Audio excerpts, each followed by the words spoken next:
gusto ko rin po marinig ng ating Pangulo na imbis po sana tulungan po kami ng gobyerno na iahon po sa hirap. Hindi po namin nakita yun. Sinasabi po ng Batas Sipra, iingatan po ang kalikasan. Huwag po natin sisirain. Pero hindi po namin nakita yun. Kasi wawasakin po ng batas ng APECO ang kalikasan. Ang masarap po na hangin ng kabundukan namin.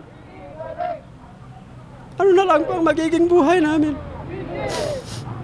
Sa buhay po namin, masaya po kami dun. Gusto po namin ang kaunlaran, pero sana po, hindi po yung ganitong klase. Hindi po ito yung akma sa aming lugar. Hindi po kami salungat sa sinusulong po ng ating gobyerno. Pagkus po tumutulong kami dahil naiintindihan po namin. Gusto po namin tumulong. Gusto po namin ito na sana po kami ay tulungan. Pagkus po ay hindi po patuloy na yurakan.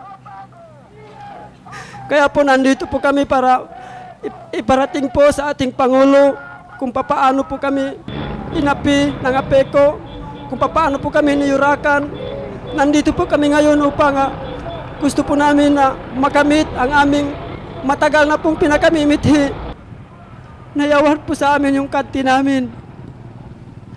At hindi na po bigyan ng pondo itong APECO sapagkat hindi po ito totoong kaunlaran sa Aurora. Pagkus po ito ay pumapatay po sa mga taga-Aurora.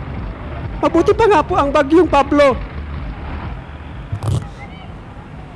Bagamat po dumaan ito sa Surigao del Sur, ang lupa po nila pwede pa nilang muling bungkalin at muling taniman po.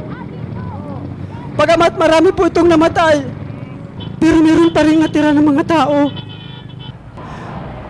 Pero itong batas po ng APECO, wala na po kaming tataniman. Lahat po kami mamamatay sapagkat doon po namin kinukuha lahat yung kinabubuhay namin. Kaya sana po, mahal na Pangulo, wag na po ninyo itong ponduhan para po sa kapakanan po ng aming mga anak, ng aming mga salinlahi, ng aming susunod pang henerasyon. Mahal po namin ang aming lugar, ang aming kabundukan. Ayaw po namin itong masira. Gusto po namin itong ingatan ayon po sa sinasabi ng Batas Sipra. Ayaw po namin itong sirain. Kaya po nakikiusap po kami, nagsusumamo kami sa inyo. Natulungan po ninyo kami. Maraming salamat po.